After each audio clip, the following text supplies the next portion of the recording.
Hero Club presents Los Ingobernables de Tokusatsu. Hello and welcome to an all-new episode of Los Ingobernables de Tokusatsu. I'm one of your hosts, Wheelchair21, and joining me, pretty much as always now, is the Janitor Joker.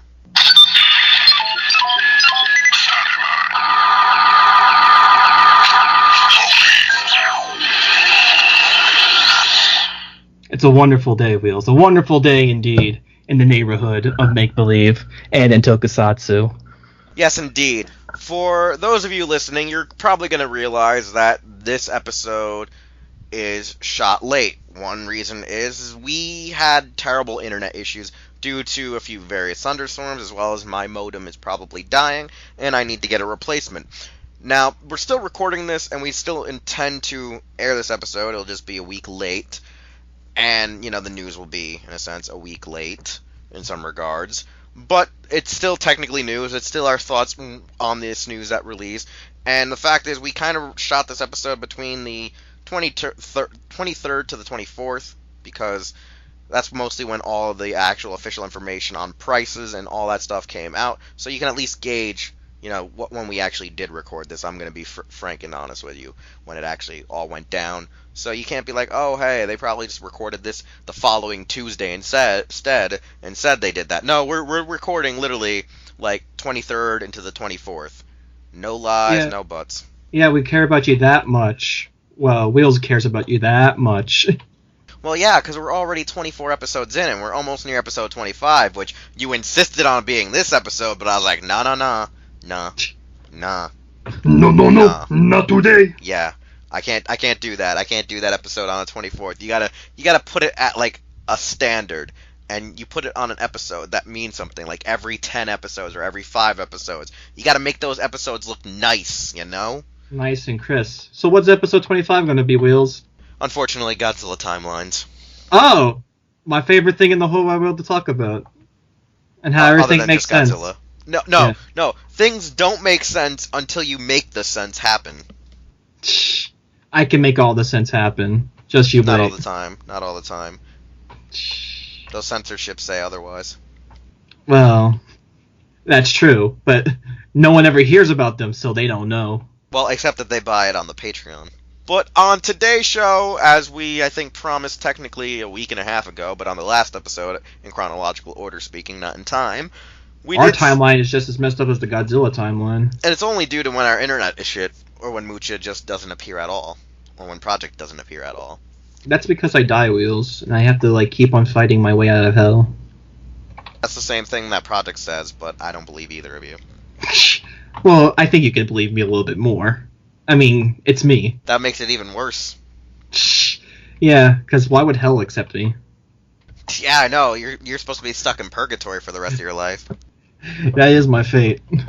Undoubtedly. But as I was trying to say, this week we are going to be talking about some news as usual, because we always gotta either open on news or we just say, hey, F it. But we want to do the news because, you know, there are some cool figure arts that we like, as well as a cool item that, you know, Mucha loosely teased.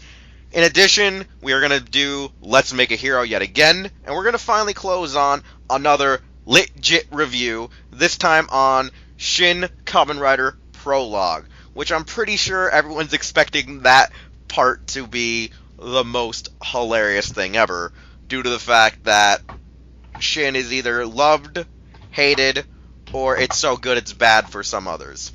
But nevertheless, let's get on with the damn freaking news. Mucha, how about you tell us about the damn freaking figure arts? Breaking news.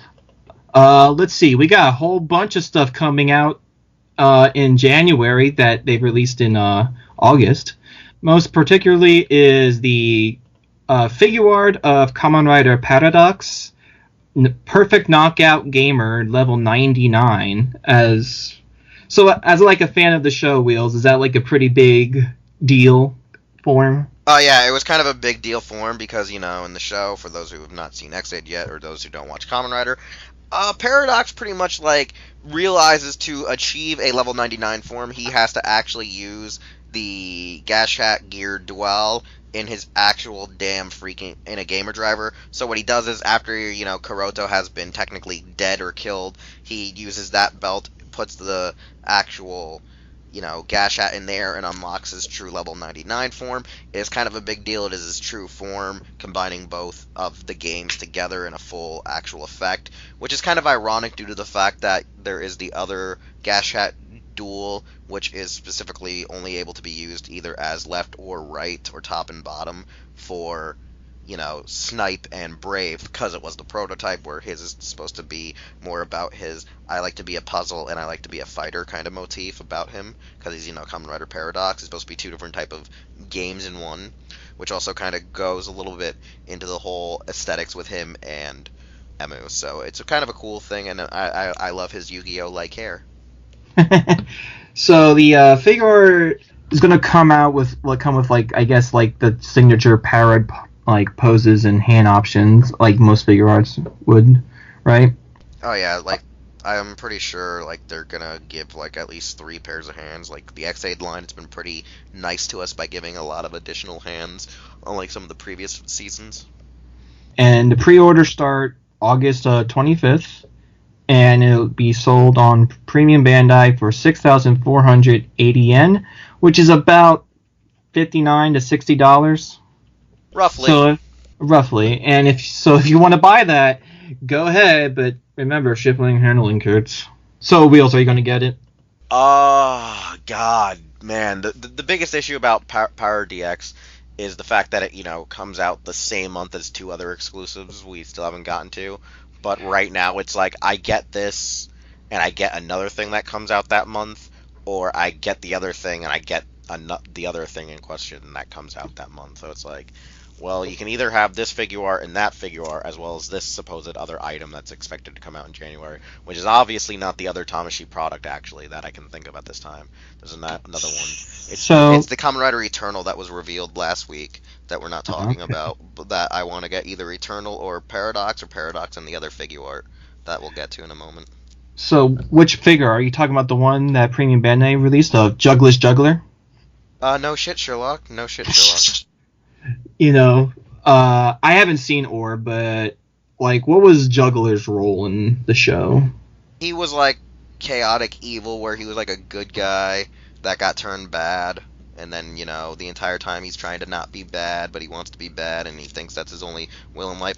He's kind of a clusterfucky character, where either you love him because of his zany antics and his character, the actor's portrayal of the character, on screen you can see his depth of being a psychotic asshole, or being a very suave, debonair kind of dude.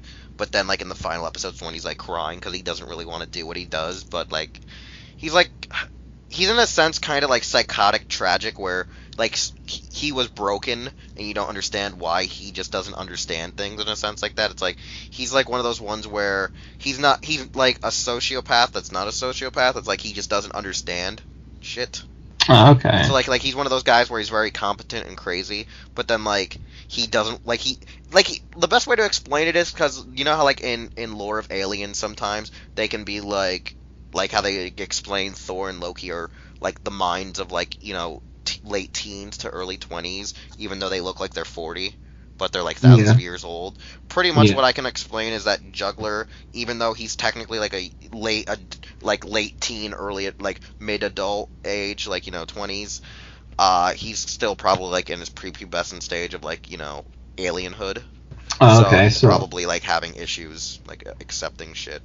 Because from what I understand with the Orb origin, he loses a chick that he was I think falling in love with, and it kind of was one of the more of the tipping points to help him go nuts. So the figure art's going to be of his Majin form, and it's going to come with 4 optional pairs of hands, his Dark Ring, which is his dark version of the Orb Ring, and his iconic Serpent Heart Blade, which is a very nice looking sword. And pre-orders for this will also be on August 25th, and it will be sold for 7,020 yen, which is about $64 to $65.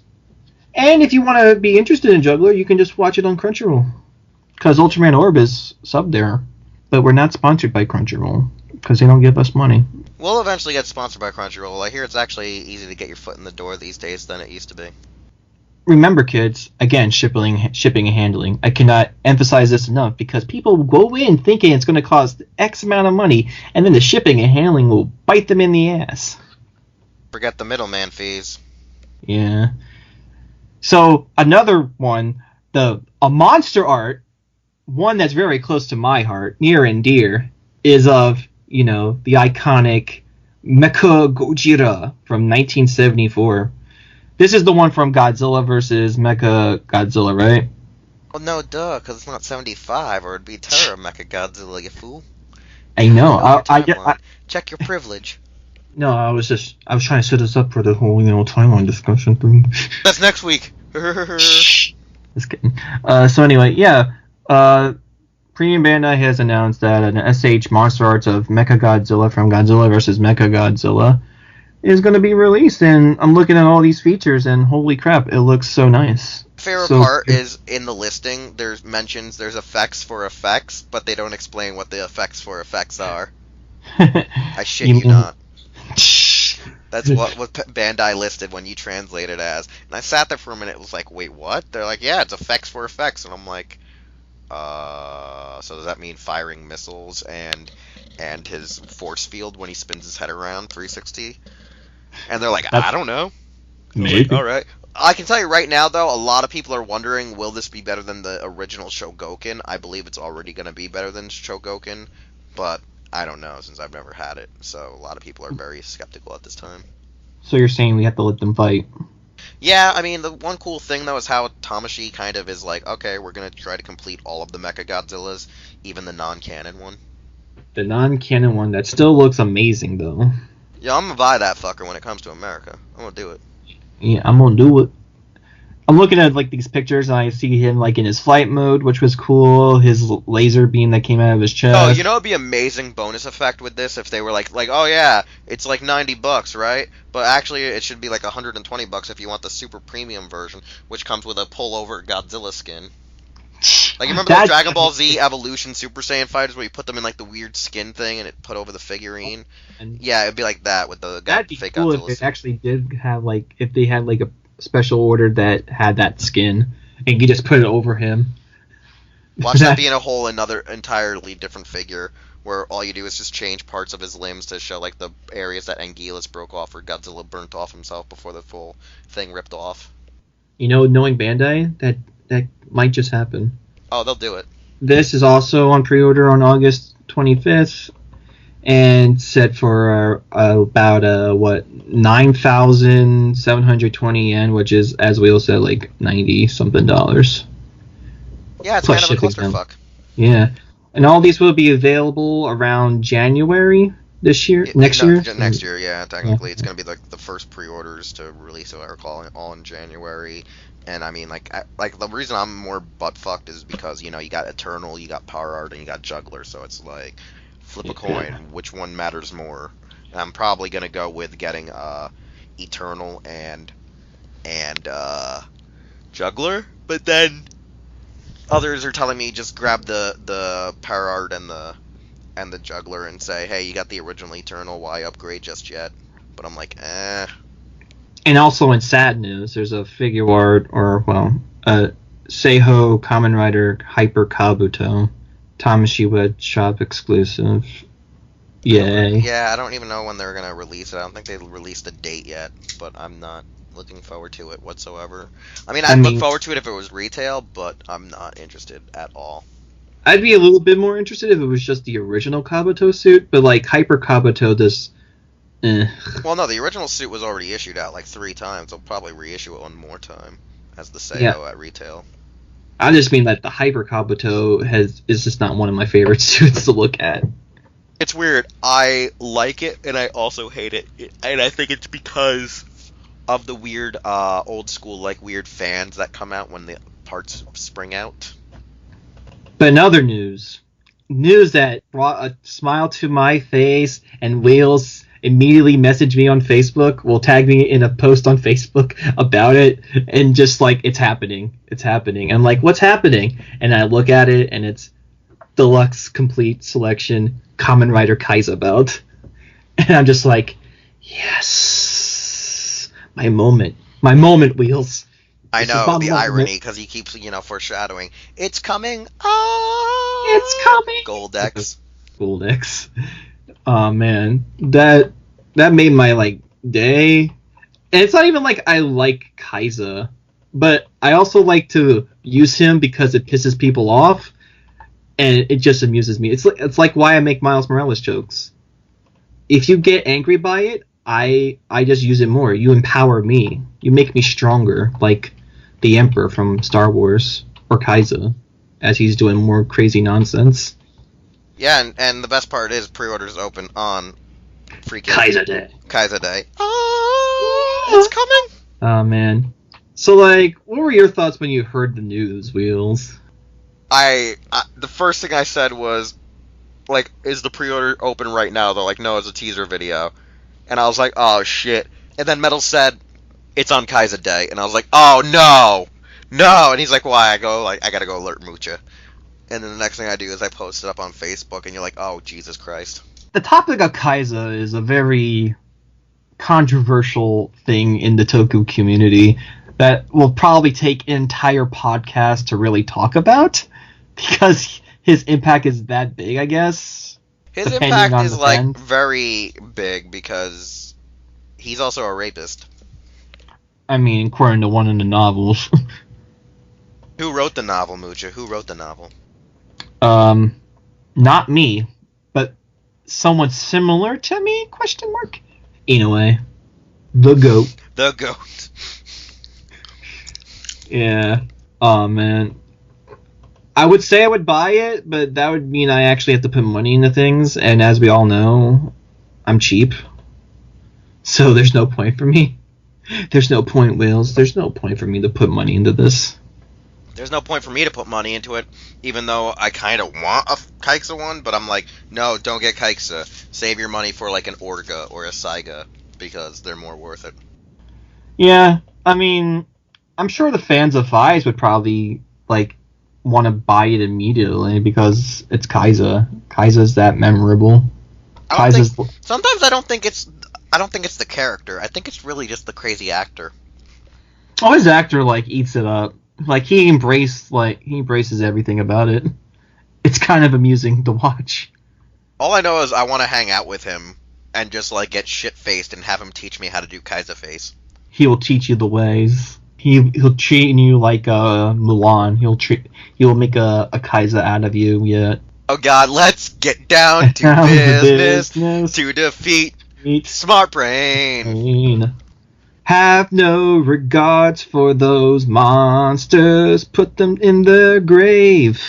Oh man, it's happening, Wheelz. It's gonna happen. It's coming. Oh! Goldex. But yeah, this is gonna be fun.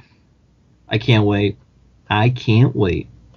So, are we going to move on? Do we have any other news that we should know about, or are we good? I don't think there's any really other news except, like, there's that one trailer from, you know, the upcoming Godzilla film. Like, the trailer looked actually nice. The animation still was just eh. Oh yeah, my favorite anime of all time. My favorite anime of all time is I don't even know what my fucking... It's hard to say. I'm not gonna lie. My actual favorite anime is so hard to say. So hard to say. Everyone's like, "Wheel, it's Saint Seiya," and I'm like, "Nah, I love Saint Seiya. Saint Seiya is life, but it's not love." You fool! Your anime's already dead. Like, I'm pretty sure all of my animes are already dead, or at least the authors who wrote them, or manga series and shit like that. Oh man. Anyway. But all right, we're kind of like mellowing out for some reason. I don't know why. I think it's just the news is just so like it's cool. We like it. We kind of want to buy it. We got no money. Well, I got some money, but I don't know where I'm throwing it. It's more of a. I guess it's because it's more lackadaisical because it's not really like a show news. It's more like figures. Like, hey guys, there's figures, and technically, like by the time you hear us actually really giving a fuck about it, it's already too late. Yeah. Because we know we're recording on delay. We know it. Because we won't be able to manage it in the time span that we're recording in. Yeah. We know not what God has done to us in these rainy days, but we know that He made us not record an episode for a while. Yeah, so we're trying to record an episode before He screws us again. Alright, so yeah, like Mucha and I have been saying, we carried on long enough. We're going to move on to our actual real segments at hand, which is, 1, let's make a hero. We got the guidelines for you, for those of you who already forgot. We already featured it on a previous episode. It was on Concepts and Creations. It's a great episode. You should check it out. We'll link you to it if you don't even remember or don't even have the playlist up and running. It'll be easy down in the description below or on the actual video at hand, and you'll love it, you'll enjoy it, and you'll hate us for it later when you learn about Space Godzilla. But nevertheless, Let's Make a Hero guidelines is you got to create a Toku hero for an existing series. You can't just be like, hey, I got this all original character and this is what's going on. No, you got to try to make a character and make it fit. It can be a pre-existing character like a support character that didn't get the henshin, or a character that wasn't revealed to have a user, like Odin technically, and give it an original user. It can be a shadowed out entity or be connected to a mecha. Think of it as like, Cyclone Axle Extreme, or, non-piloted mechas, whether it be, your Jumbo Whale, your Ginga Rhinos, your Ginga Phoenix, Tetra Boy, stuff like that. In addition, you're allowed to also create the original henshin device, weapons, power-ups, and mechas if it isn't entirely technically original rider but set in that universe, or Sentai character set in that universe, because there is some leeway given, especially since there are characters that are technically considered Bangai heroes that do appear, whether it be Rider, Sentai, and Metal Hero, that never really had equipment. They just were, we're technically a hero from this country, we're a hero from this universe, we're a hero from this dimension kind of bullshit. Similar to like the Birdmen people that brought Jet Garuda to actually, the Jetman. You could actually create them having a real Sentai form than just being biodimensional bird people. Biodimensional bird people. So in this version of Let's Make a Hero, we're gonna have Mucha, Gender Joker, go first, because he says this one is going to shock me. Alright. So, in all the discussions, the first one, I did Kamen Rider Duel. He was the Ryuki Rider, in a show that I didn't really like. And I've done a Sentai post talking about Ginga Ground, Ginga Heaven, and Ginga Sea, which are Ginga men that are related to the Giga Rhinus and Ginga Phoenix. So, I have created something for an Ultraman series. Oh, Jesus Christ, no. And I put in an Ultraman Mebius because I feel like at that time something like this could have been done and probably would have been more established given the whole timeline of like how Tsuburaya handled Ultraman, because Ultraman Mebius introduced us to the blue Ultraman of the Showa universe, Hikari. And we kind of knew that Blue Ultraman existed from there forth on in that universe, where like Seven and Hayata exist. So I created an Ultraman called Ultraman Well. And what does Well mean? Well, it's because he creates traps.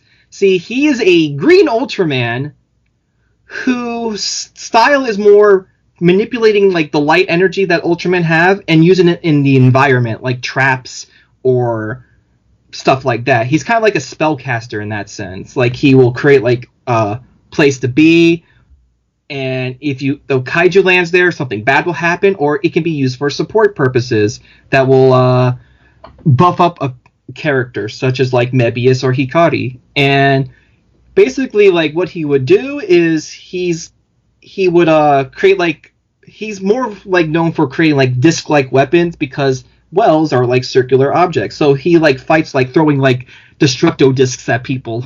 So he's basically like more better Krillin, I guess, how to put it. The funny thing about him is that he's a showboaty Ultraman. He's more flashy. He's more exuberant about what he's doing. Like, he's like embracing like the hero role almost to a fault. Are you saying like Booster Gold level bullshit? Kind of, yes. But not like in your face annoying, just kind of like he's living up to the moment. And the problem also with him as an Ultraman character is that he likes Earth a little too much, and that he looks at it as like a party place. Like, he looks at it as like a paradise, like a vacation island sort of deal. So when he goes there, he's like all like drinking and partying and dancing and eating all the food he can, and just having the time of his life, because that's how he sees it. He sees it as like this paradise of just enjoying the moment. And it's kind of like not the most Ultraman thing to do, because there's still the responsibility of protecting Earth and making sure that it isn't destroyed. And he does his job well. It's just that he kind of takes it for granted, which could lead to some deadly consequences here and there. And it's weird because this series feels like it would be a direct sequel to Mebius's learning of how to not be a fucking idiot. Like, he could fit in the Mebius world. Like he literally fits into being either in the actual show with Mebius or like as a direct sequel to Mebius, where Mebius is like, be like, no, you can't do this. And like he's like the same age, going, lighten up, man.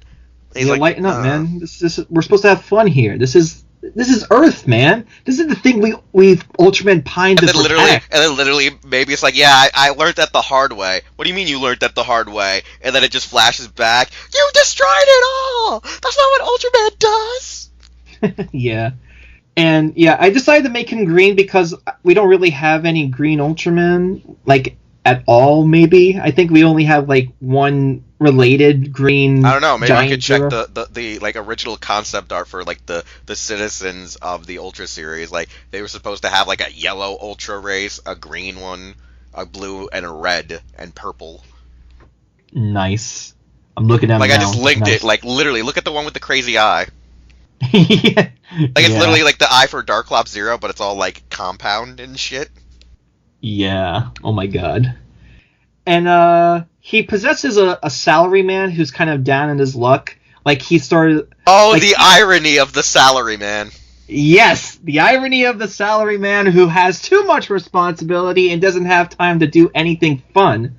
And so they have like that conflicting thing going on between them. Oh, to build off of the whole Zero bullshit in Geed. Yeah. Let's just rob an idea from another pre-existing show. But my show existed first, Wheelz. This is ludicrous. You had Alex help you with this. No, I created this all by myself in 2 days. What weed were you smoking? The vapes, man. Okay, keep going. So yeah, he possesses a salaryman who wasn't really willing to become the Ultraman because he was gonna, like, you know, give up on life because he feels like he hasn't lived up to the potential that he thought he could, and it's sort of like making him miserable. And then an Ultraman intervenes with his life, even though that Ultraman isn't necessarily the best of influences on him or the best of influence on people. So they have like an interesting dynamic going on where their personalities are at odds with each other, but they're also kind of need each other's like other side to make them feel better about their lives or have a better understanding. This also is kind of I haven't seen much of the show, but this also kind of reminds me a little bit loosely of Jack, because Jack actually had it where, what is it, the Ultra would actually possess him and he would get pissed off, like he would transform unwillingly at times. Oh, I see. That sounds cool. I didn't even think of Jack because I haven't seen Jack, so that's kind of funny. I only know of this because I didn't see those episodes, but I just remember, residential original woman of Ultraland, Toma, was always like mentioning, oh, Jack's great, Jack's awesome, Jack does all this, Jack be nimble, Jack be shit, Jack fell over a candlestick. Jack's the thing that got me fired from my subbing job. So yeah, Ultraman, he's more of an environmental user. Like, he will just place traps or place buffs on people or seals on people, and he will use like disc-like projectiles on enemies as his way of fighting. He's more of like a long-range trapper kind of mentality going on. He's not much of a fighter until he learns one of Earth's better things, boxing, where he like sees a boxer and he becomes very intrigued by it as a form of like him trying to establish like. Dude, you just want to make him like a badass boxer, like fucking Green. Oh my god, you're right. And then he would profile pic from when they announced ARMS. And then he would like maybe put his wells over his hands as like boxing gloves kind of deal. Like he uses his own like seal as like a boxing glove mentality, and he like creates a well that becomes like a ring, and he goes like mono with like kaiju at times. That's what I'm kind of imagining with him. Like he's like. Now I need to show you the episode of Ultraman Leo where Leo actually got into a boxing match with a kaiju. Yes, There's literally a part where they're actually ringing a bell, and him and the kaiju are like sitting down on like these old like construction site, like like cement straight up like buildings and shit. Like they're sitting on them, they're getting up, they're boxing again, they're knocking each other out, and allegedly it goes like 50 rounds. Yes, we need this. And on the side, I also created another purple Ultra for Mebius as well, called Ultraman Zen or something like that. And he's more like a monk Ultraman. He's more of like the level-headed amongst like the four, I guess, next to like Hikari. But he's like the most like zen and calm of the group, where he loses his light for more close-range combat, kind of like what Leo does. I was kind of like imagine that like the Ultramen have like this section of Ultras that like train their mind and body to become like calm so that they can use their light in like fist way mentalities, like monks kind of deal.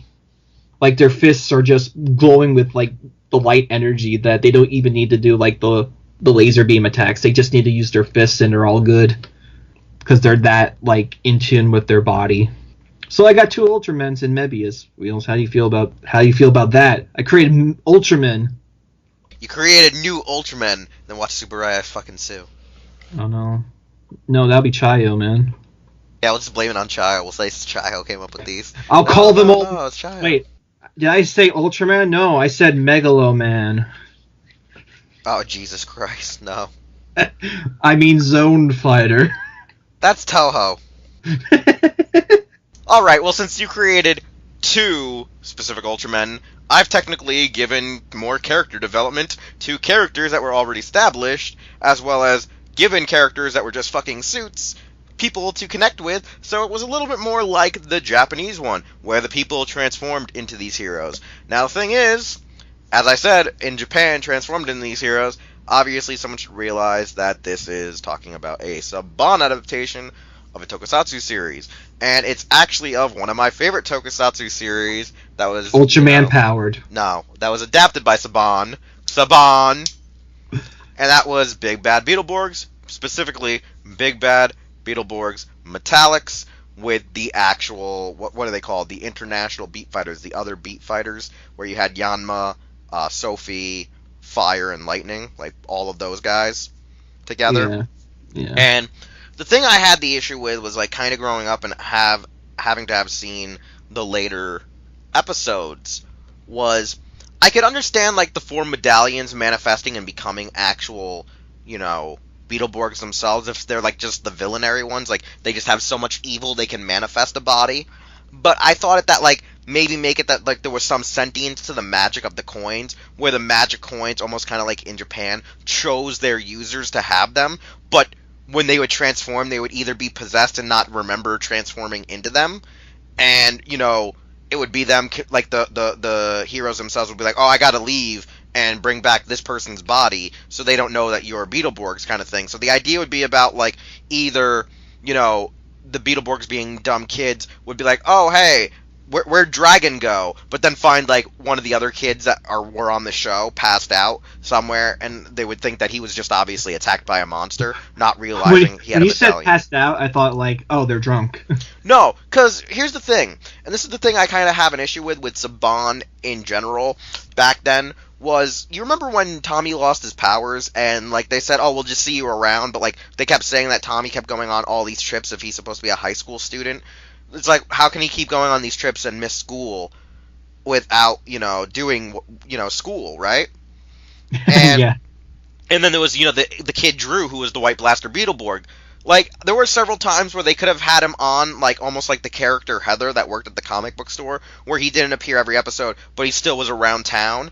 And I felt that had they watched the actual footage with the Ruben Landon character of Yanma, where he was there almost all the time as the only other, beat fighter later on in the series to, have that whole mysticism of the other beat fighters, you could have it that Drew gets the coin, and however, instead of being fully possessed by, Dragonborg, he amalgamates with it, so it gives him back the powers to transform. So Drew is already Dragonborg, and him and Dragonborg were trying to go find the other coins and see who landed up or ended up getting the coins. And one of the ideas I had was, fire and lightning would end up getting in the hands of the two rich kids. What is it? Trip and I can't think of their names. Oh man, it's been a while since can't. I've seen Beetleborgs, so I just can't help you, buddy. I know, that's the sad part. Is like I remember like the thing of like what I wanted to do, but I can't remember the character names. It was Trip and Van. So the idea I had with Trip and Van was they get fire and they get lightning. But one of the ideas was to be like, at first when monsters attack, you write it that like they get split up, so they never see the other one really transform, or have it that eventually their, I guess you would say, a little bit of their malicious childhood abilities, you know, where they were, you know, super rich and snobby, like they weren't really worthy of the medallion. So like when they like, or an idea would be like one sees the other transform and then the other sees the other transform, and they kind of find a way to cheat the system to get control of the suits, and they start goofing around doing stupid crap, and then the other Beetleborgs have to fight them while fighting, you know, the what were they called? The freaking bad Astral Borgs. The bad Astral Borgs were called the Crustaceans, I believe, or the Mantrons. So when they're fighting the Mantrons, you'd have it that like they're fighting between the two guys because they're trying to get Fire Borg and Lightning Borg to work with them, but they're obviously not doing it. You know what I'm saying? Like the idea was supposed to be get them to have the idea that they're trying to convince the kids stop being little pricks, and now you have a responsibility as Beetleborgs to save the world. And then Lady Borg, you know, it just becomes Heather, the girl at the comic book store, and you know, it literally just fills in all the gaps of how every kid on the show at this point that had a main role now is a Beetleborg. So when they get to the bullshit half-ass series finale, everyone actually has a role to play in the goddamn finale. So the idea was just to give them life, where, you know, maybe sometimes the actual coin, when it starts, you know, getting its energy back, will be talking through the children or over the children. But I felt like the idea of the Astral Borgs could have been adapted for America and used with some of the kid actors they already had, you know, because they had literally at least 3 of them already on set. All they would need to do is bring back Warren Burkarow to be Josh Baldwin. That's all they really needed. Because there was one kind of stupid thing where at the end, if anyone remembers the Curse of the Shadowborg, they were like, if the others ever needed him again, he would actually show up, but we never see him again, you know what I'm saying? So it's like, Yeah. because his powers, because the stupid thing was like, Les Fortunes was like, oh, I'll create the White Blaster Beetleborg to be the yin to his yang, and it's like, you do realize if you kill one, you kill the other. and I do blame the fact that, you know, they tried to make a suit actor character from Japan a actual heroic Beetleborg than being a dumb fucking gun trader that was actually one of them. That was like one of the biggest flaws about Kabuto in Japan, or the White Blaster Beetleborg, was he was kind of an idiot. I thought you were just talking about Kamen Rider Kabuto at that point. No, I'm talking about actual Kabuto, if you remember. Yeah, I remember him. So that's my issue, is that Even if it's like a Hercules beetle, which is funny. Yeah, so like the idea was, I think that they could have given them a real like storyline with the coins, because remember there was that whole part of them trying to find the coins and fight over it. So like the idea would be like there would be the part of the Mantrons and the Crustaceans like locating the kids, and they don't realize why are they hunting down the kids, because the Beetleborgs are dumb kids themselves, not realizing they're obviously, you know, the other Beetleborgs they need to look for. Yeah.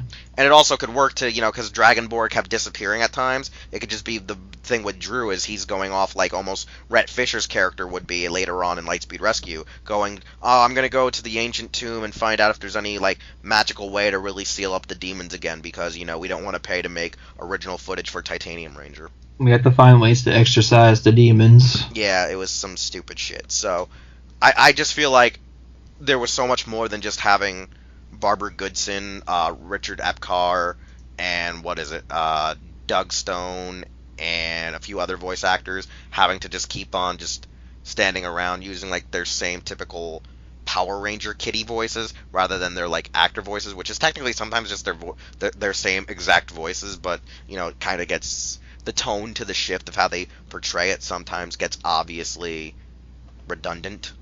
But that's all I would say is how they could change it. Like, not change the overall end game, but try to use the other characters, because I felt that, like, other than Trip and Van and Heather being on the show, they just didn't do much except sit around to be the Bulk and Skull, or like the love interest that never got to do anything. And if you're gonna end the series and you knew you were gonna have to just end it on a weird kind of cliffhanger kind of ending, give them something to do just in case, you know? Because they kind of knew season 2 was the end, but they wanted to keep continuing. It was very confusing. It was a very confusing season 2 ending. It's very confusing. But so you're creating like more things to do for these characters. Essentially, your ideas like take both of the character elements of the coins could summon the actual other beat fighters, and the kids that were just standing around doing nothing, and just shove them into one thing, so it'd explain why in episodes you don't see the Beetleborgs as maybe the coins are inactive, and the kids aren't being possessed by the coins, or the kids aren't tapping into the coins and abusing them kind of bullcrap, and the other Beetleborgs have to, like, become a little bit more mature than they already were, and try to be, like, the mentors to these other kids their own age, that won't understand of how it is to be, like, a hero. Gotcha. That's practically cool. What I would want. That's what I would want. It would have added a little bit more depth, I think, to the show. Because even though I don't really like Big Bad Beetleborgs or VR Troopers because it doesn't age well, similar to Spawn's Mask Rider, I think they could have always added in elements that would be needed. But not elements from Kamen Rider Blade. No, because, like, how could you send that song back in time? Plus, it's terrible. Yes, exactly. That sounds cool. Man, when we have our mind straight, we think we talk clearly in this podcast, and when we don't ramble, this podcast. I mean, I did a little rambling because I forgot names, but nevertheless, it's kind of apparent that every time we do this, we at least come up with an idea. Usually, yeah. I'm not gonna lie. Like when you first said, "Yes, I'm gonna do this," and then you're like, "Nah, I'm making Ultraman." I was like, "Oh, thank God," because I've already heard the Ginga Rhinos, Ginga Phoenix, Ginga Vitos story before. We'll save that for another day, where you and me can actually add more to it, because there's some crazy shit I would like to change about Ginga Man, specifically, the hot ass teacher. It's weird. I just noticed they say reruns were on UPN 9 Kids. But I don't remember reruns airing on UPN 9 Kids. On the Beetleborg information. That's because you were high, like me, at that time. I don't think I was, Mucha. I was like 7. Barely. Doesn't mean you couldn't be high. Shut the fuck up. Shut the fuck up. But we are going to need to be high for our LITgit review of Shin Kamen Rider Prologue. The prologue to an epilogue that didn't happen. A prologue to even a series or an epilogue that didn't happen. Because, alright, for people, because there's always a new person to Kamen Rider, and there's always a new person to finding podcasts, I'm going to give you a good, definitive rundown of what the hell Kamen Rider Shin is, what the movie actually was about, and then we're going to talk about it. So, Kamen Rider Shin is Shitoru. I love Shitoru, especially in especially Pokemon, especially on pizza. Oh God! Oh, shut up!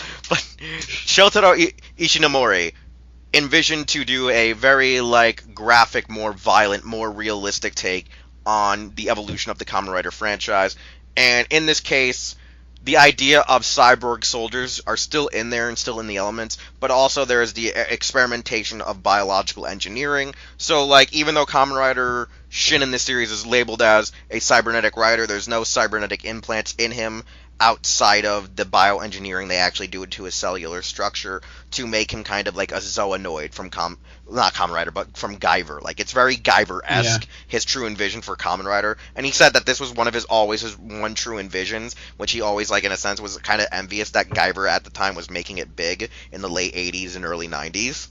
Because he wanted this to happen so long ago, but he never could do it because of restrictions.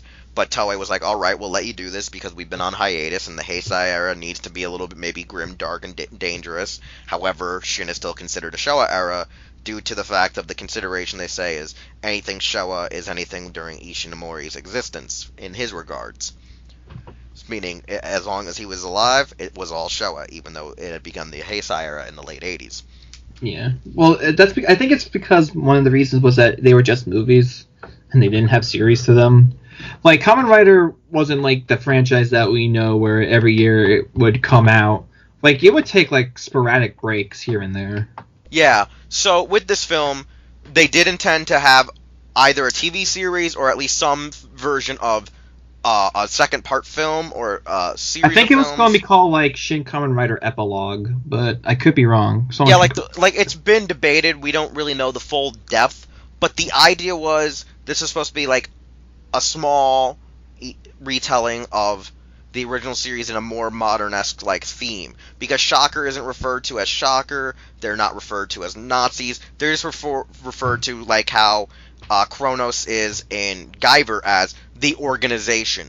They're just there's no like real political overarching conspiracy that's creating these soldiers to take over the world. Like there's no real like political like these guys were Nazis and stuff like that. It really harkens back to like the manga, the original manga, where Shocker wasn't really referred to by like being Nazi related. They were just referred to as like an organization that controlled the world from the inside.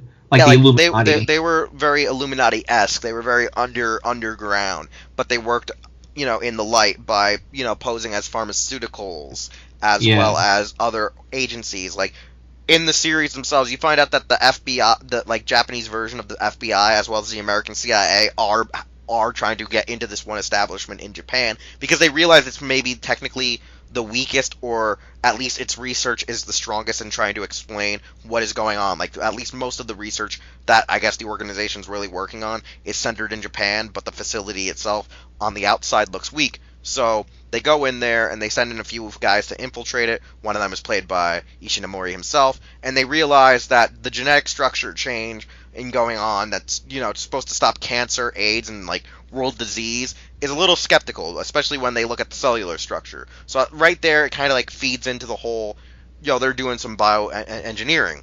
You find out the test subject is the son of one of the scientists running the program, and the other scientist is technically one of his former instructors/professors, so he has a lot of respect for both of them. But his instructor is batshit crazy and an occultist, which tries to add in that little bit of vibe of being a old school throwback to Showa directly, since he is very occult-like and has this weird obsession, especially with insects, specifically the grasshopper, and was actually using it to experiment not just on himself, but in a sense, what is lamented as or hinted as, his top pupil Shin.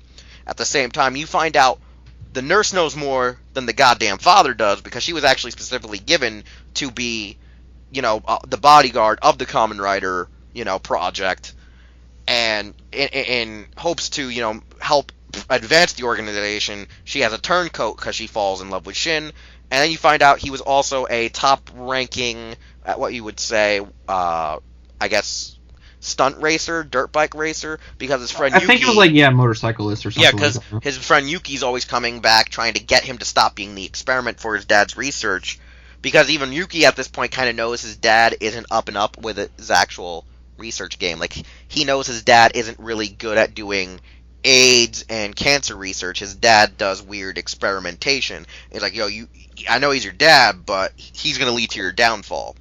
Yeah. And as the course of the movie goes on, it kind of does, because, the chief of the place is a head honcho at the organization. His right-hand bodyguard is one of their early stage prototypes of the cybernetic soldiers, where he's a bit of cyborg, as well as bioengineered super soldier called Hamuro. And the CIA, one of the Japanese informants, or Japanese operatives, actually wants to keep Shin alive, thinking they can weaponize him to fight the organization from the inside out. And it leads to a giant clusterfuck confrontation at the actual facility, where, one, you find out the nurse, Shin's girlfriend, is pregnant with his unborn child, and pretty much she gets killed, but the child still lives because it's a super soldier within her womb. The father ends up getting killed eventually when they try to make their escape. Shin kills Hamuro and the chief of the place, as well as the CIA gets pretty much shot up due to the security there. And the only one who technically survives is Shin, with the unborn fetus still in his lover's body. Having visions of better days. Yeah, and the thing is the overall story leaves you going, what the hell is going on? And you want to know more, but at the same time, you also, if you've watched it more than once, notice there are obvious, like, cinema sins. And I'm not talking about, like, the stupid cinema sins that, like, the actual YouTube channel likes to lament on, but it's, like, the actual fact that nothing is ever expelled or exposed on, or, like, there's no exposition on some of these characters, or what is really supposed to be the course of the series. Like, it seems like it was supposed to be just the prologue for a new TV series because of the depth that was so many questions that are left in the show, in the film itself, and whatnot. So, like, Mucha, what's your thoughts on overall Shin? Since I'll pick up where I left off after you go. All right, so Kamen Rider Shin, it's an interesting experience. First time watching it, I was intrigued by what was happening because I didn't really expect it. Like, I was used to, like, the Henshin hero stuff of, like, Kamen Rider Black at that time in the original Showa series. So watching Shin was kind of like experiencing something different. And I feel like Shin's more, not much of a superhero story, but more of a story of sci-fi and horror, kind of like Alien in a sense. And I get that vibe too when you look from the first person point of view of what it's Sonozaki or Shizuoka, the actual professor that was experimenting on himself as the first Shin. Yeah. And I enjoyed that a lot. Like, it's kind of very cool to see kind of like, I guess, in layman's terms, what Ishinomori kind of thought about Kamen Rider. Like, maybe with Shin, it was like what he essentially thought a Kamen Rider was, which is this monster that was created for something, and instead it has to be the hero that will protect humanity to make sure that nothing like this will happen to humanity. Like, no organization or company will take humanity and do something to them that's like an abomination, essentially. Like the best way to explain it is like, if there wasn't Guyver, there would not be a good allegory to what this really is. Where, like, Guyver is like a hero sense, but at the same time, it's one of those ones where the circumstances put you in this position where you need to be the hero, even if you're the one who put yourself into the circumstance in the first place. It's that there's always corrupt shit, and you sometimes have to fight fire with the fire used by your enemy, in a sense. It's like, it's not like fight fire with just like lighting a match and flinging it at somebody. It's like, sometimes you gotta redirect the fire back on the person, in a sense, to snuff it out. So, like, the idea here is that Shin went in thinking that he was gonna help cure cancer and AIDS, and also be like some super soldier to help them, like, learn how to advance, you know, like, muscular and, you know, nerve research. But in actuality, it's, let's make fucking monsters to take over the world, because, you know, the cybernetic system, which was like Homura 2, was kind of flawed. Because as you can see, like, there's obvious apparent things with Homura. He looks like, you know, the butler from goddamn Addams Family. He's very awkward, he's very weird. It leaves like a weird vibe. So I think, like, they wanted to go more bioengineering because it would maybe, like, think more suitable, where they wouldn't look grotesque or freaky or, you know, stand out in the crowd, you know? It might have been, like, something of the time of, like, the 90s and 80s because of the fear of, like, genetic testing, because Godzilla vs. Biollante wasn't too far back in the past. It was, like, 1989. Yeah. There was a thing going on in Japan where they weren't so entirely against science, but they were against the exploration of how science is excelling so much that some people cling to it too much. It's kind of like, in a sense, how, I'm going to say it, so I'm probably going to get us a lot of flack, but it's like how a lot of people idolize Neil deGrasse Tyson as, like, some kind of god. Yeah. Because he shits on, like, oh, yeah, we need science for everything.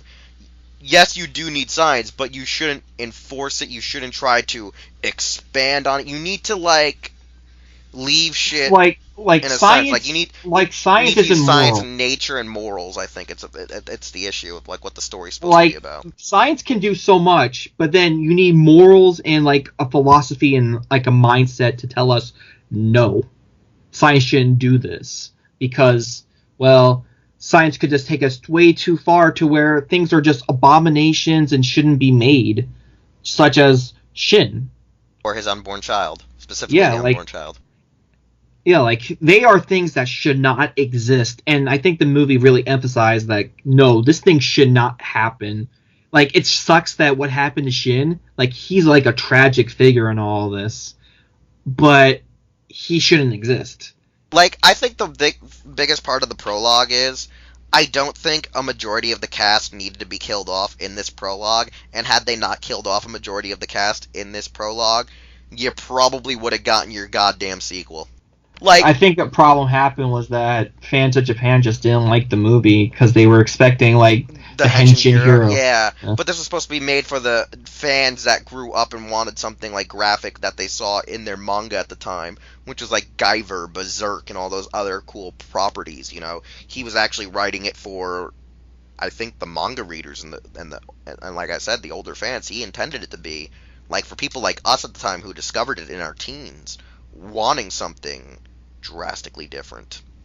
Yeah. Now, I will say some of the visuals and effects were very low budget and really terrible. Like, how, like, when he would just grab them by the throat, they would instantly bleed, rather than showing him, like, trying to shove a thumb in their throat. It was just like, I chop you in throat. Like I just give you, like, a hard chop where you should be vomiting blood, not spewing blood out of your throat.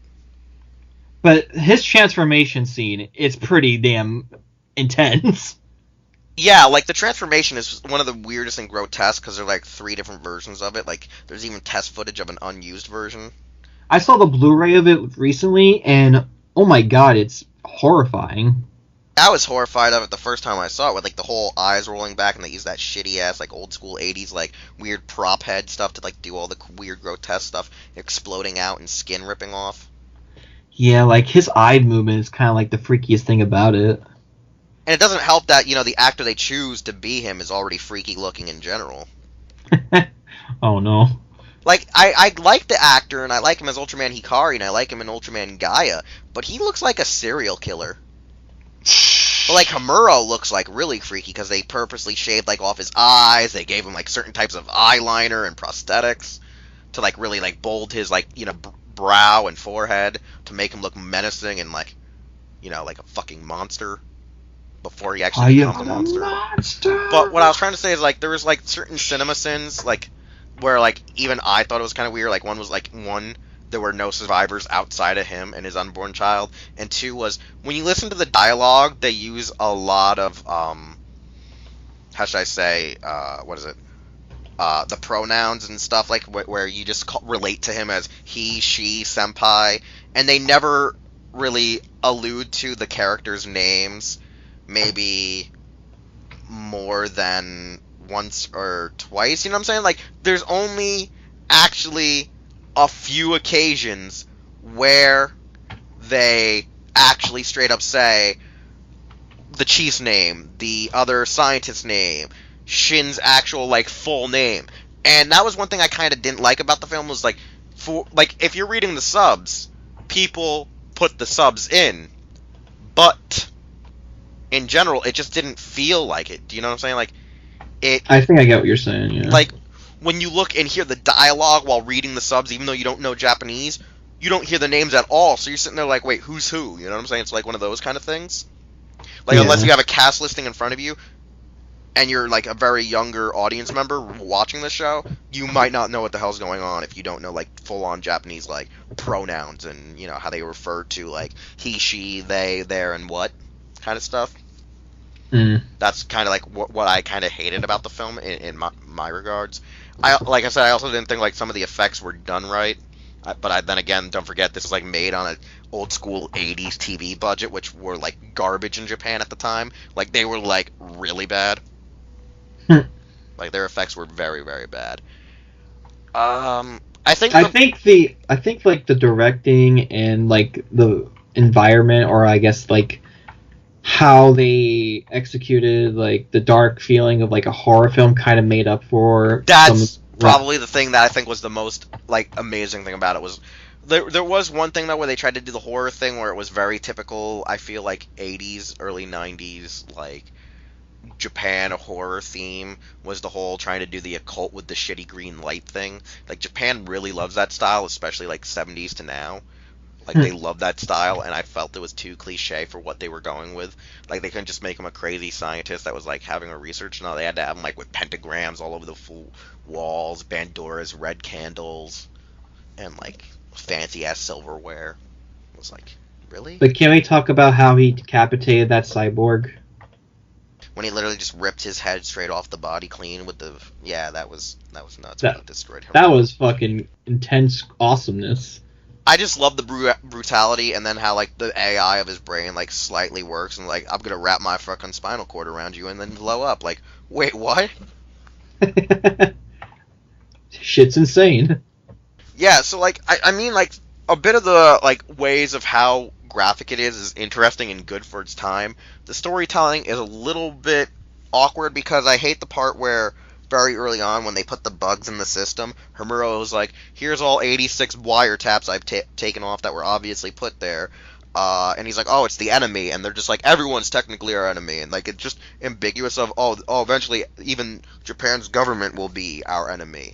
And it's just like, they're very ambiguous with their goal in a sense. So it's just like basic world domination. But I wanted to know more about the organization since it's supposed to be like, shocker. Like, I felt like the movie, for being like 90 minutes long, did not have enough depth of the world it was building. That's, I think, the biggest flaw when you watch this film is like it did not leave much for you to want like it leaves much where you want the sequel, but it doesn't leave much for, even if there isn't a sequel, will you be content, I feel like. I see. So you feel like it's like a kind of like a tragic event of, oh, we didn't get to really see the full vision of what Shin was all about. Yeah, there you can see that there's missing pieces, and you can also see that Ishinomori was either rushed, he was either like dealing with shit when he did this film, because the fact that like you would think he would maybe even be the director of this project would be a little bit more, because what is it? He did do, I think, some directorial work when doing the series like episodically, but since he wasn't the director and was just the writer and producer, I felt that a lot of what his vision was like, he was just like, you know what, fuck it, just do what you want, let's hope we get a sequel. I think it's kind of disappointing in like the fan reaction, because I think that whole expectation of it's going to be a henshin hero kind of bit the movie in the ass. Like, you know what's funny? Like, when you watch Zoe and Jay, they feel better contained than Shin did. And yet, yes, they do follow the typical trend of the henshin hero, but they still, for being, like, a 90-minute movie, still It's kind of interesting, like, Z.O. is also, like, another one that felt very horror-like as well. I like Z.O. a lot. I don't hate any of the trilogy, to be honest with you. I think they're wonderful films that are overlooked drastically. I think I'm not as like unfulfilled, I guess is the word, as you are about the film. Like, I think we both agree that we kind of like enjoy the film for what it is and what it does, like in terms of just visually and its more horrible aspects, like, you know, the horror aspects, I mean. In the more grotesque, the gruesome, the darker. Yeah. Like, that's the thing, is like I feel like Shin is a double-edged sword where you're enjoying it, but you want more, and you think it robbed. Could be a divisive film, right? It's a very divisive film, and I like as a teen and young adult, I did not really notice it until maybe my third to fifth rewatching of the film. Do you think Shin would have been better received if it came out in this era? I feel like Shin could have worked a lot better in this era, but the thing is like I feel what hurt. Okay, this is how I think it could have worked better in this era, and this is the thing is, it could have actually worked better in the 80s 90s trend of Japan, because don't forget, like, most of the 80s in Japan just kept rolling over to like 97. It still felt the 80s until like 97 or 96 in Japan, like on TV, the themes, you know what I'm saying? Like the culture like had like Americana 80s throughout its 90s in a sense. You know what I'm saying? Like Yeah. it felt like the generation just rolled over. And I think the problem was there wasn't enough time for the fascination of the Henshin hero Kamen Rider to fade from Black RX to Shin, whereas had this production been made and Zoe or Jay never been made, like, say, maybe like 95, 99, it probably could have gotten away with it, and it probably would have been received a bit better. However, had we not had the resurrection of Kuga, had Shitoro not died, and it came out maybe like alongside like Garo, or hell, Garo wasn't even made, and Amamiya was alongside Ishinomori making Shin, I feel like it could have been just marvelous, because I feel like Amamiya and like the guys who did like Daimajin Kanon could give us a show like Shin, but I feel like the thing that you need still is the full vision of what Ishinomori wanted, and a creative team that could support him and flesh it out better. I get you. It's like we would have to go back in time and warn Ishinomori, like, hey, this isn't going to get made, but we want you to write this in advance so people can try to do it again. It's kind of interesting, because I think I enjoy the film, like, in the sense that I don't look at it as unfinished product, but more of a nice, like, dark introduction to Kamen Rider, in the sense of what Kamen Rider technically is in the grand scheme of things, which is the monster who's trying to like salvage some bit of humanity left in him. That is logically the other side of the coin. It's literally the same thing. It is an introduction and an unfulfillment. It's one of those ones where it's both. Yeah. It's literally a double-edged sword, as you say. It's divisive. Because when I watched Shin, I thought, like you, it felt very generic of the theme of what Kamen Rider was, and it felt more realistic to be that it was engineering, because with Cyborg or Cybernetics, you could think that you could just create an implant to put in someone's head and it can control them, and there shouldn't be a way for them to really break it unless someone went into their head and actually like deprogrammed the chip or took it out of them completely. So like, unfortunately for Showa writers that I do enjoy, like Ichigo and Nigo, we broke away from Shocker shtick doesn't make sense, because there should have been implements put into them that should have made it harder for them to turn to good. You know what I'm saying? Talking about Shin kind of reminds me of a topic that we were talking about like before we started the podcast, which was Return of Ultraman, and how Return of Ultraman was kind of like the transition for Ultraman from being like this sci-fi epic to a superhero genre show. And I wonder if Shin was more of a response to not be like the superhero genre show, but more of a horror, like sci-fi like movie, because I see where you're going with this. It's not where by Ultraman Ultra 7, where it was a hero show that dealt more with the sci-fi like Twilight Zone-y horror aspect. What you're saying is Shitori Ishimori was trying to make a show that was, or a movie that was, it still had the qualities of being a Henshin hero, but dwelled more on the realistic issues of humanity. Yeah, like kind of like how he approached like his mangas and stuff. Like they weren't necessarily like the hero going to save the day, like transform and save the day, but it was more like these interesting stories of like potential what ifs of what could happen with humanity, or what could happen with like these monsters that are created because of ambition by these evil organizations or something like that. Yeah, that's what I feel, and like I feel like Ultraman is kind of at that point where it's too driven on being like the superhero genre, so they try to sneak in a few of those older elements where it's like we're trying to give you some inspiration as well as some knowledge of what you shouldn't do because it can come back to bite you in the ass.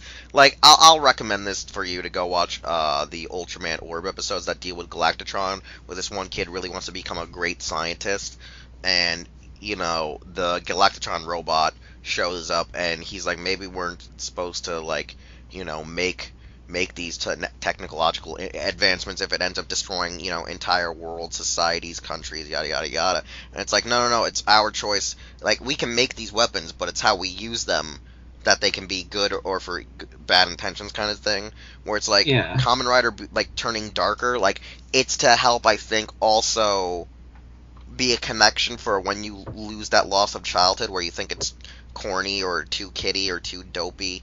It was supposed to be made, I feel like, as that intermediate era for like teens and young adults and even older adults to still be maybe interested. Like, I think it felt like he was trying to create it as an alternative, because he was like, oh, Sentai is still popular, so I'll just be for the kids and family, but I'll recreate Kamen Rider to be for the guys who grew up with it, understanding what I was maybe going for. Like the original vision of what a Kamen Rider is. Like, it would be like, a good example would be like how, in a sense, Nexus could have been a spin-off and a sideshow, while you had like other shows airing at the same time. Like, it would have been like two different things. It would have been like the same franchise, but two different age ranges. It's like it's like when WWE tried to do the Saturday Morning Slam, but it was just a bullshit cockamamie idea. But or like, for example, how like older people and people that don't like Transformers go and watch the Michael Bay films, but they won't watch the goddamn cartoons.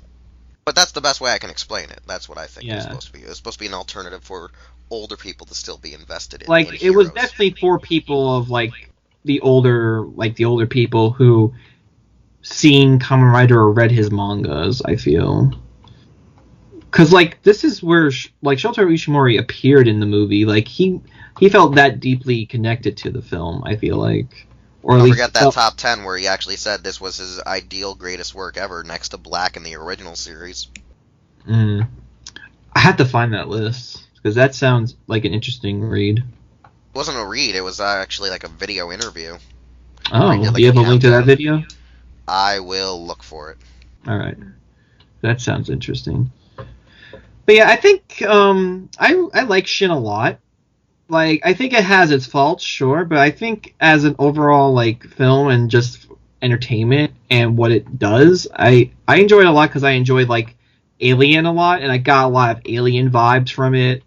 Not so much like, oh, because he's good in outer space, because he's not, but more like sci-fi horror of like creature that you have no fucking clue what it can do or what it does, but it's terrifying to watch it in motion.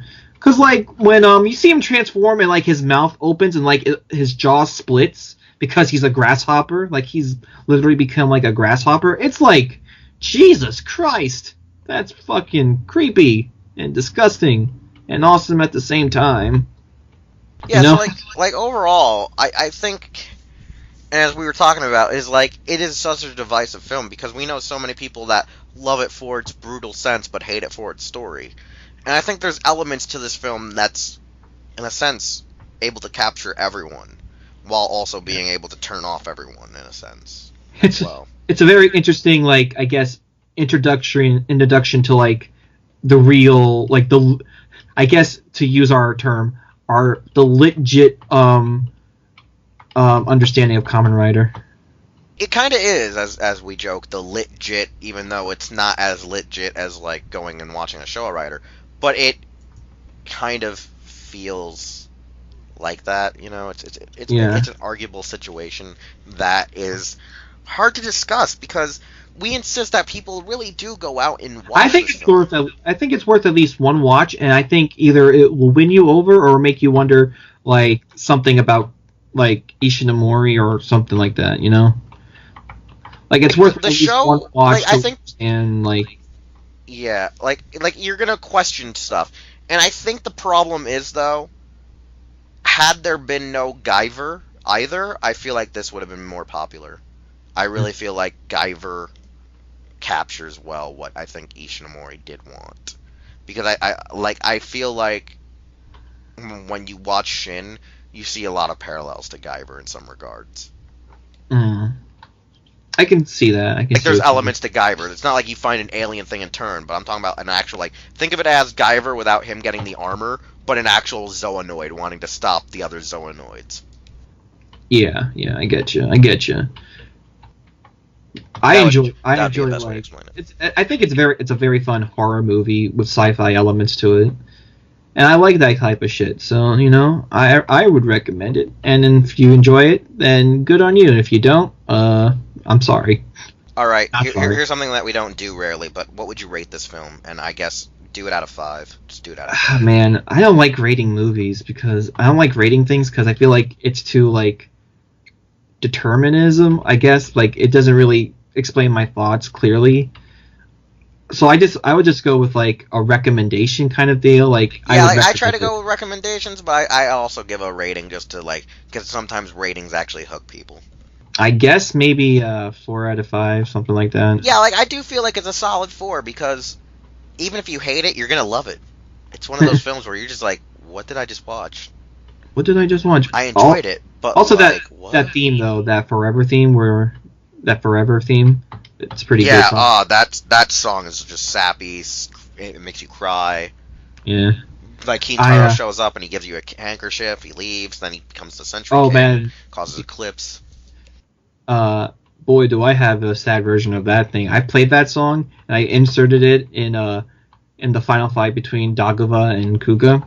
You're savage. You're savage. I'm a savage creature. But all right, we recommend it. Also, shout out to Fies for taking the same ideas. We'll talk about that another day. Another day, another Kaiser belt. Yeah, but anyways, we do recommend checking out this film. And we're going to wrap up now since, it's about time to go. We've already recorded, or at least the Skype call that we're recording is about already an hour and 30 minutes long. So by the time you hear this, it's going to be way shorter. But nevertheless, I am Wheelchair21, and this has been Janitor Joker. You can find us on social media. The links are down below at how to get a hold of us individually. But for Hero Club, you can check out Hero Club for Life, Facebook, Twitter, Instagram, as well as hero-club.com. You'll pretty much see it in the outro when we do the whole, hey, thanks for watching, please subscribe, blah, blah, blah, blah, blah segment. And next week, we will be doing episode 25, freaking the Godzilla timelines. We're going to be explaining to the Godzilla noobs the entire, plot of, or not the plot, but the timeline of the Showa era, the Heisei era, and the Millennium era. It's going to be a little bit confusing. We're going to try to find a way to, maybe have somebody draw out the actual timelines for those of you who aren't maybe Godzilla fans, and for those of you who are still kind of confused on that Heisei jumbling, we'll get it done for you. We are going to explain I figured it out. I figured it out, Wheelz. I know, you were the one who kind of, broke the code, where, I was on the verge of the code, but you're like, nah, Wheelz, it's this. And I was like, oh, shit, it mathematically is right. All right, let's move to 6 and go. I'm like the guy from, whatever the fucking book was called, the Da Vinci Code. I looked at the Mona Lisa, I'm like, wait a minute, there's something there. But in your case, it was just a statue of Godzilla outside of Toho Studios. You're like, wait a second, it's there. It's there. Bam! Time machine. Going back in time. With my DeLorean. But nevertheless, we'll see you all in episode 25. Oh, shout out to DC for making a movie about me. Hey, it's Wheelchair21, and thanks again for listening to an all-new episode of Los Ingobernables de Tokusatsu. If you want to hear more content or see more content from the Hero Club YouTube channel, we're going to need you to subscribe, comment with some feedback, and share this channel with a friend. We also would like you to check out our website, hero-club.com, and follow us on various social media outlets just by looking up Hero Club for Life, as well as the stores you see are where we shop. Anyways, thanks again, and we'll see you all next time.